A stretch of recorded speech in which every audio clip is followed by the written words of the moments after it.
नर्मदे हर, नर्मदे हर, नर्मदे हर, नर्मदे हर. 25 जानेवारी माघ शुद्ध सप्तमी या दिवशी नर्मदा मैयाचा अवतरण दिवस आहे. राजा हिरण्यतेजाने 14 वर्ष घोर तपश्चर्या करून भगवान शंकराकडून वरदान मागून घेतले. भगवान शंकर त्यामुळे प्रसन्न झाले. ज्याप्रमाणे गंगा शंकराच्या जटातून निर्माण झाली तशी नर्मदा पृथ्वीवर आणण्यासाठी राजाने आवाहन केले. शंकराने तथास्तु म्हटले आणि मग भगवान शंकर प्रसन्न झाले. मेकल पर्वतावर माघ शुद्ध सप्तमी तिथीला पृथ्वीवर अवतरित झाली ती नर्मदा मैया. पश्चिम दिशेला नर्मदा मैया प्रवाहित झाली. जय मा नर्मदे, जय जय जगदंबे. नर्मदा मैया ही मैयाचा हा महिमा या नर्मदा परिक्रमेत आपल्याला पाहायला मिळतो.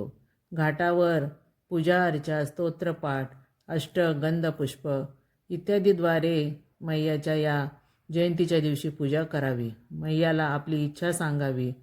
मैयाच्या केवळ दर्शनाने मोक्ष मिळतो. गंगेमध्ये स्नान केल्यावर पाप नाहीसे होते, पण मैयाच्या केवळ दर्शनाने सुद्धा माणसाचा सर्व पाप नाहीसं होतं आणि मनुष्याला मोक्ष प्राप्ती मिळते. नर्मदा मैया आनंददायी आहे.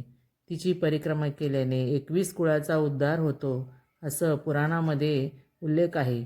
परिक्रमेविषयी जर म्हटलं तर स्वच्छ पांढरे वस्त्र असावे. 2 वेळेला पूजा आरती करावी. परिक्रमे दरम्यान भजन कीर्तन नामस्मरण असावं. त्यामुळे जीवनाचा उद्धार होतो, आपली आध्यात्मिक प्रगती होते. मार्कंडेय ऋषीने पहिली परिक्रमा ही सुरू केली. ती 3 वर्ष 3 महिने आणि 13 दिवसाची होती. उत्तर आणि दक्षिण तटावर पावलोपावली ऋषीमुनी तपस्वी आहेत, अदृश्य रूपात, जे आपण पाहू शकत नाही. ही एक तपोभूमी आहे. या भूमीवर चालण्याने अनेक आजार म्हणजे त्वचा रोग, लकवा, डायबिटीस, ब्लड प्रेशर इत्यादी आजार बरे होतात. मानसिक समाधान मिळते. त्यामुळे मेंदूचा ताणही कमी होतो. मेंदूचे आजार देखील बरे होतात. शुद्ध व पवित्र वातावरण आहे. इतके ऋषीमुनी आहेत की ज्यांचे कमंडल एकमेकाला टकरत आहेत. एवढे तपस्वी ऋषीमुनी या परिक्रमेच्या दरम्यान आहेत असं म्हटलं जातं. एवढे तपस्वी येथे आहेत.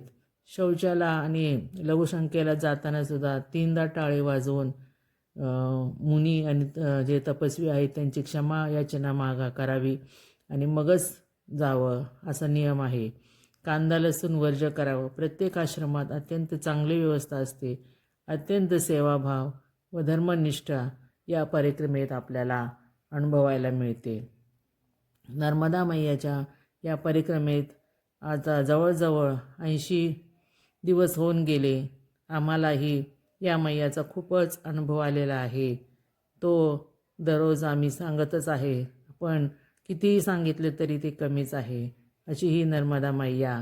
सर्वांना याचा अनुभव घेता यावा म्हणून जे काही नवीन येणारे परिक्रमावासी आहेत, गाडीने अथवा पायी परिक्रमा करणार आहेत, त्यांनीही अवश्य मैयाचं दर्शन घेऊन आपल्या जीवनाचं कल्याण करून घ्यावं आणि या मैयाचा अनुभव घ्यावा.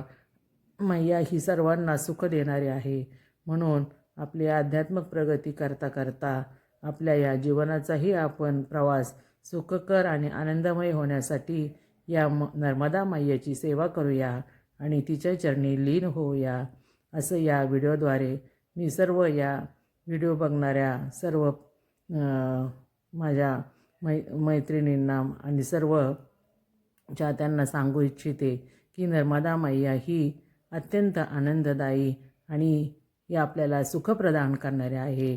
म्हणून हिची सेवा जरूर करा आणि तिच्या चरणी लीन होऊन आपण सर्वजण नर्मदाच्या काठावर सुख समृद्धी मिळवूया. आपली सर्वांची सुंदर इच्छा पूर्ण करू आणि आपल्याला लवकरात लवकर येणाऱ्या लोकांनाही मैयाचं दर्शन घडवून अशी इच्छा प्रगट